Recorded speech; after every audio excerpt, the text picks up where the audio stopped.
Hi, I'm Snigdha Sharma, and you're listening to Three Things, the Indian Express news show.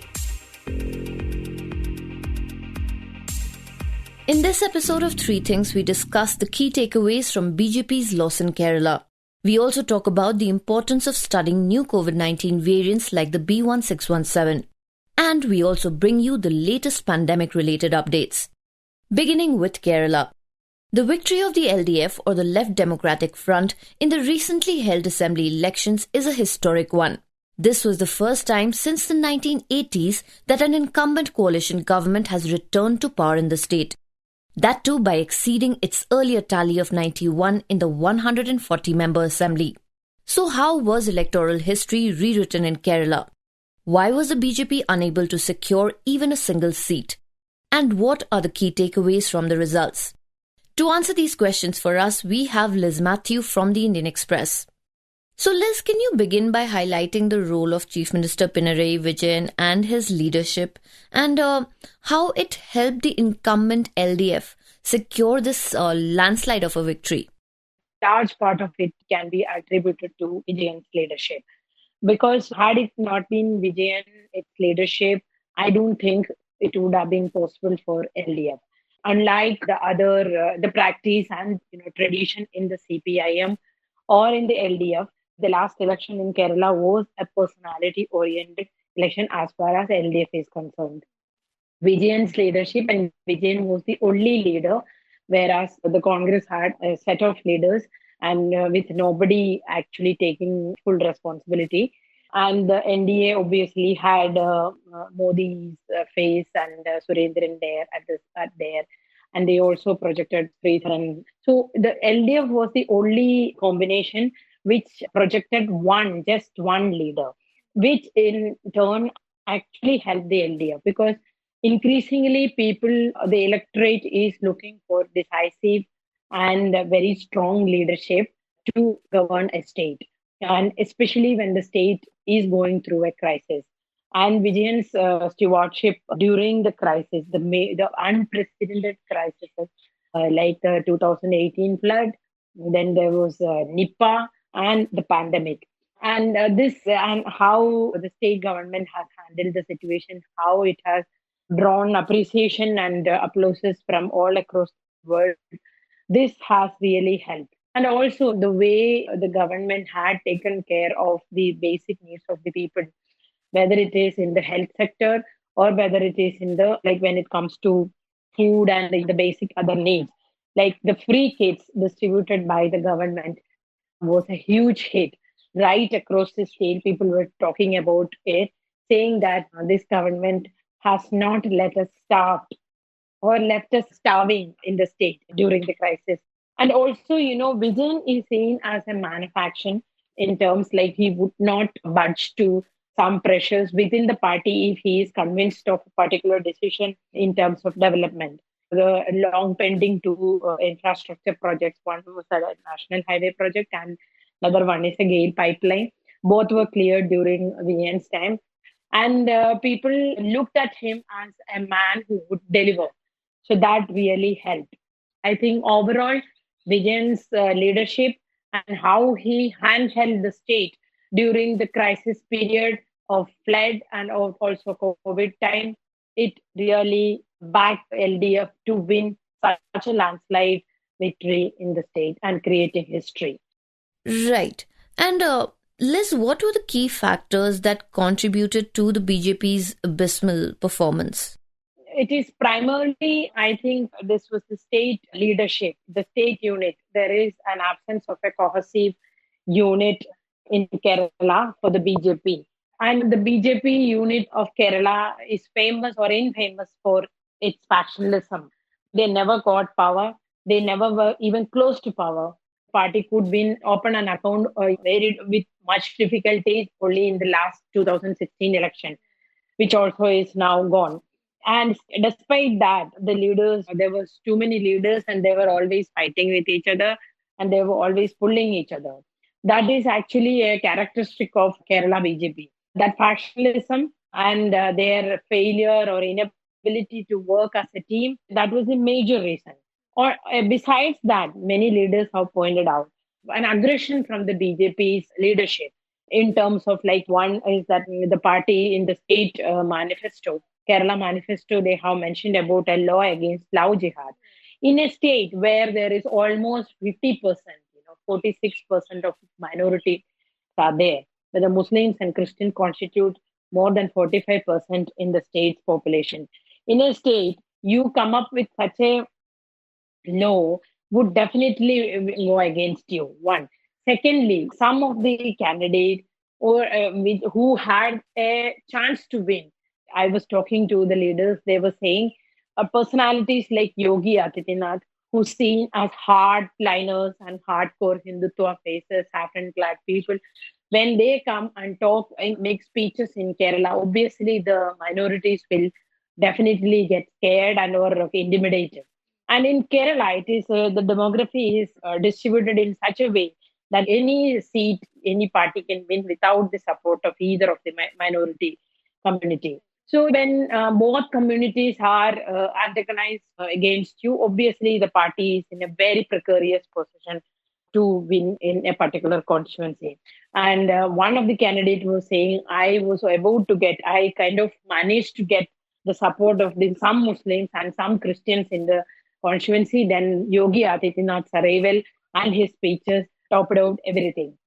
So the aggressive phase of BJP is not at all conducive for a state like Kerala. BJP would be appreciated as a party of good governance, as a party of who has the prospect to deliver, not as a Hindutva party in the south. So, Liz, if you can also talk a little bit about leadership in the Congress-led UDF. The Congress itself did not have one particular chief ministerial candidate, or the UDF did not have a chief ministerial candidate.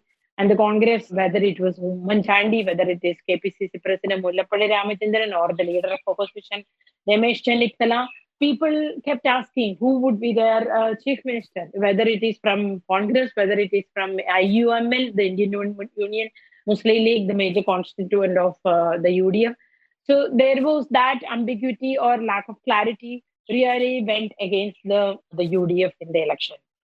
So, Liz, since you cover the BJP, if you can tell us, what does this loss mean for the party in Kerala and even nationally? The BJP's voting percentage, which was 15% in 2016 Assembly election, and which was 16% in 2019 and Lok Sabha election, has gone down drastically to 11.3 in this election. That is a major setback for BJP. This time, almost every party leader, every non-face of BJP was in the fray. They were contesting election. Despite that, the party could not win one seat, and party could not even retain one seat, the Nemam seat, which had won in 2016. This is a very bad news for BJP in the state, and it will raise questions against the leadership, and the factionalism will intensify. The central leadership will have a handful of job there to manage the state union. However, it is nationally speaking, it is a bad news for BJP in the south because it is trying to expand its base. BJP has almost established in northern India and in the west and to an extent in the east. So in the next step is to the southern region. But this kind of a fall in their voting percentage, they were not expecting many seats or something. They were expecting 1 or 2 seats, and a increase in the percentage of votes did not happen. So that will adversely affect their prospects of expanding its ground strength in the southern region. And nationally, again, BJP definitely it got accepted in the northern. In the eastern state. It has become the opposition in Bengal, so it is gaining strength there. But as a national party beyond Maharashtra, it is not able to make its impact. Even in Puducherry, they claim that but it is not actually BJP's victory. It is the regional party's victory, and BJP just took a claim in that. That's all. And finally, Liz, what are the biggest challenges for the LDF government now? Obviously, the immediate challenge is the COVID situation, and Kerala's, although the death rate was very low, The state also had the number in terms of number of cases. The state was one of the top in the list, and the number is increasing. And the state always have people coming in and out. Secondly, the financial situation. The state went through major crises during flood. Rebuilding the state needed a lot of resources and fund. The state, there is this huge financial crisis. There is fund crunch. The new government will have to overcome all these things. And in as a party wise, Pinarayi Vijayan will have to build a second rung leadership in the CPIM, which is missing in the CPM now. Now that CPM is increasingly reducing a party of, a regional party, in the sense she has lost its all seat in West Bengal also. So people will be looking up to CPIM and the LDF government to take stand when it comes to federal issues.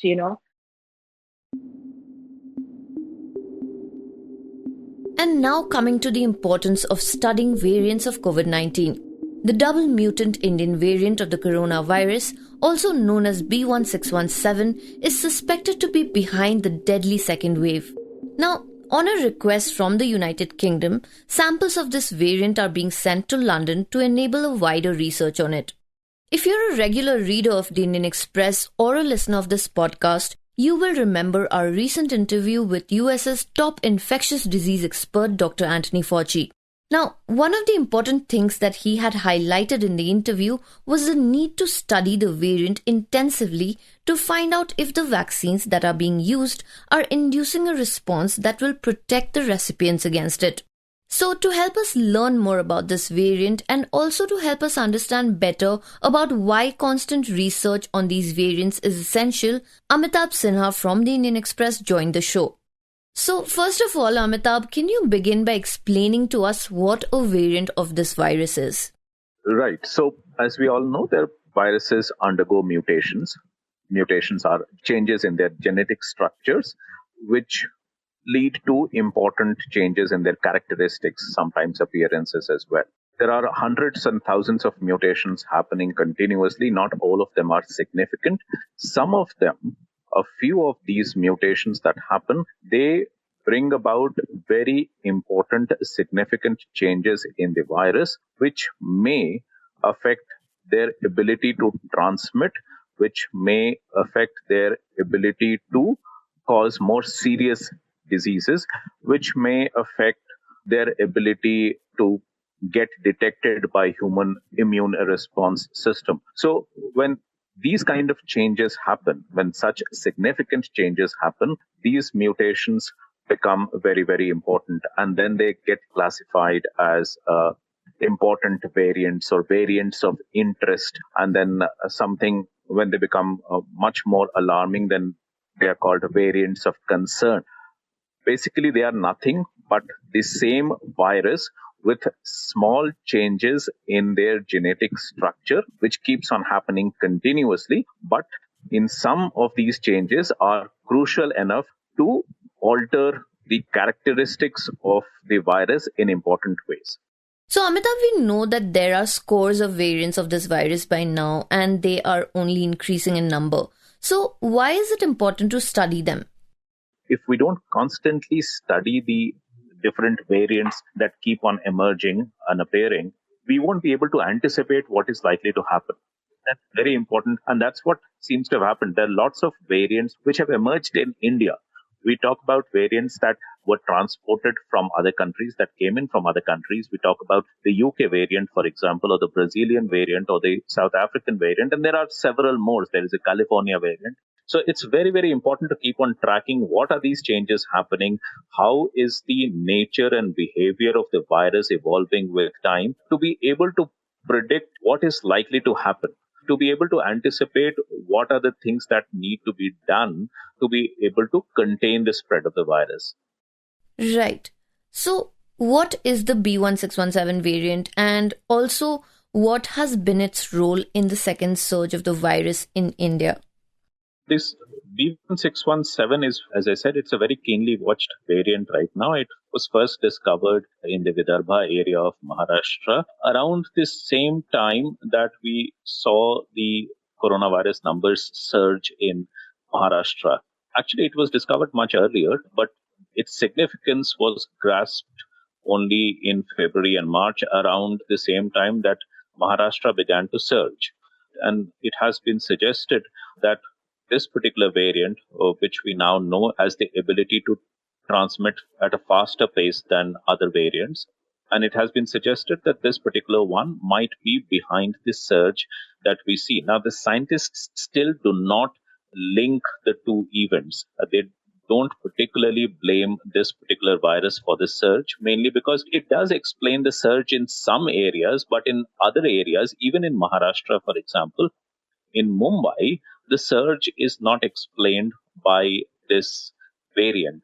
So that's why scientists are still collecting more evidence, more data to be able to say whether this particular variant is the cause for India's second wave of infections. But certainly in some pockets, in Vidarbha, for example, there is quite clear evidence that the surge that we saw in Vidarbha in middle of February could be directly linked and attributed to this particular variant. Amitabh, you said that in Mumbai the surge cannot be directly linked to B1617. Can you tell us why? Okay, so they haven't found enough samples of this particular variant in Mumbai when the surge was happening. So they do correlational exercises, also epidemiological studies and biological studies to see whether this variant is present, in what quantities is the variant present in a place where we are seeing a surge. So in Vidarbha, for example, it correlates quite well, but in some other parts of Maharashtra, correlation is not very strong. And that's why scientists say that maybe the evidence that this particular variant was also causing the surge in Mumbai was not very good, that they don't have very good evidence. So it's possible that in Mumbai, the surge was being driven by something else apart from this variant. So I'm sure this variant would be present in Mumbai as well, but it wasn't the prime driver. That's what scientists say. So maybe there are other significant reasons for the surge in Mumbai, and the reopening of the local trains might be one, could be other reasons as well. So, why do we need to send samples of these variants to other countries? So one of the things that genetic mutations do is they might change the ability of the virus to be detected by the immune system of human beings. So, how does the vaccine work? The vaccine actually triggers the immune system of the human beings so that the immune system is able to block the entry of the virus into the body. Now, if the genetic mutation has happened in a manner which allows the virus to escape the immune system, then the vaccine would not work because the variant would escape the immune system and still find a way to enter the human body. And that's why it's important to test the vaccines to see whether the existing vaccines is able to neutralize these new emerging variants as well. So these variants would keep on emerging, and we need to keep on testing vaccines to see whether it is effective against this particular variant or not. So that is the reason why these samples are being sent to other countries, mainly because this variant has emerged in India and is predominantly prevalent in India, but now is traveling across the world as well. And while it has been tested against two vaccines that are being used in India, and both these vaccines have been found to be effective against this particular variant as well, and we are talking about B1617. There are several other vaccines that are not being produced in India, not being used in India, but those vaccines also need to be tested for their effectiveness against this variant because this variant is now spreading across the globe. So that is why these samples are being sent to enable the vaccine companies to test their existing vaccines against this variant. Right. And what are the norms for exchanging variants across international borders?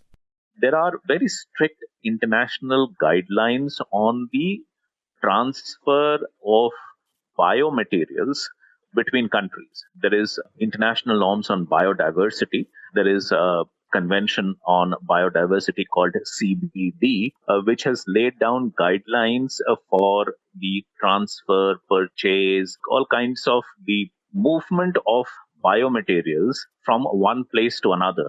There are very strict protocols about that, mainly because there are biosafety issues. Also, there are issues about biodiversity getting stolen from one country, and there are pricing issues and a whole lot of complications involved.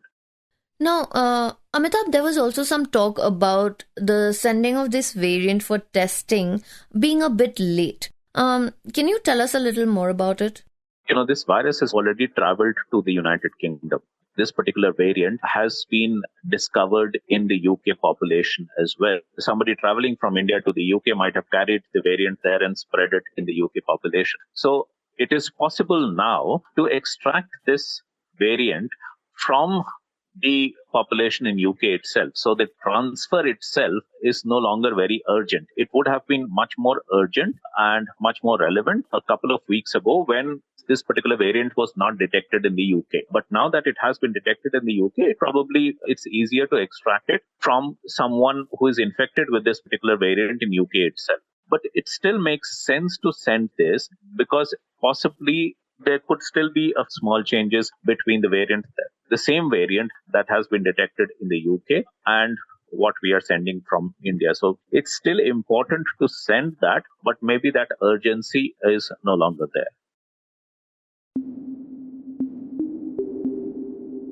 And now for some new COVID-related updates.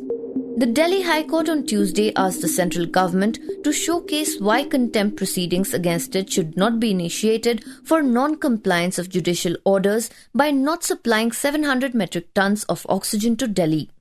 The court said that Delhi was not even receiving the 590 metric tons of allocated oxygen and that the national capital was facing a grim reality every day of people not being able to secure oxygen beds and ICU beds. The court also observed that the centre was quibbling about little things when people are dying in Delhi. Meanwhile, Delhi Chief Minister Arvind Kejriwal announced free ration for all ration card holders for a period of 2 months. In other news, the Union Health Ministry has said that aid received from other countries has been distributed to different states to help deal with the rising number of COVID-19 cases. Based on the criteria and principles laid out by the ministry, depending on each state's requirement, 24 different categories of items, numbering nearly 40 lakhs, were distributed to 38 institutions in different states. Major categories of equipment include BiPAP machines, oxygen concentrators, oxygen cylinders, PSA oxygen plants, and pulse oximeters. It also includes drugs like favipiravir and remdesivir and personal protective equipment including coveralls, N95 masks, and gowns. However, the ministry also said that since the grant in aid is limited in quantity, it has to be optimally utilized by allocating it to high-burden states where the requirement of such equipment is more. It also said that thinly spreading such aid each time over a large number of states may not bring forth the desired results. It added that it will also lead to small packages traveling large distances, high turnaround times, and possible wastage of resources.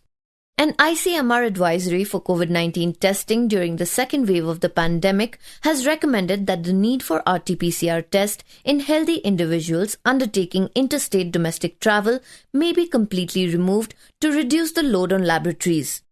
The advisory also stated that RT-PCR test must not be repeated on any individual who has tested positive once either by RAT or RT-PCR and that testing is not required for COVID-19 recovered individuals at the time of hospital discharge in accordance with the discharge policy of the Ministry of Health. The advisory was issued in view of laboratories facing challenges to meet the expected testing targets due to extraordinary caseload and even staffs getting infected with COVID-19. In another development, drug company Pfizer has said that it is in talks with the Indian government to seek an expedited approval pathway for its COVID-19 vaccine. It added that while the application to register its vaccine was submitted months ago, it has not been done yet. Talking about Pfizer, a recent study by researchers from various universities in London found that people who had previously had mild or asymptomatic infection had significantly enhanced protection against the UK and South Africa variants of the virus after a single dose of the Pfizer mRNA vaccine. In those without a prior COVID-19 infection, the immune response was less strong after the first dose, potentially leaving them at risk from variants. You were listening to Three Things by the Indian Express. Today's show was written and produced by me, Snigdha Sharma, and was edited and mixed by Suresh Pawar. You can follow us and leave us feedback on Facebook or Twitter at Express Podcasts, or send us an email at podcasts@indianexpress.com. And if you like this show, please do subscribe and leave us a review wherever you get your podcasts from so more people can find us. You can also look for us in the audio section in the top right corner of our website, indianexpress.com.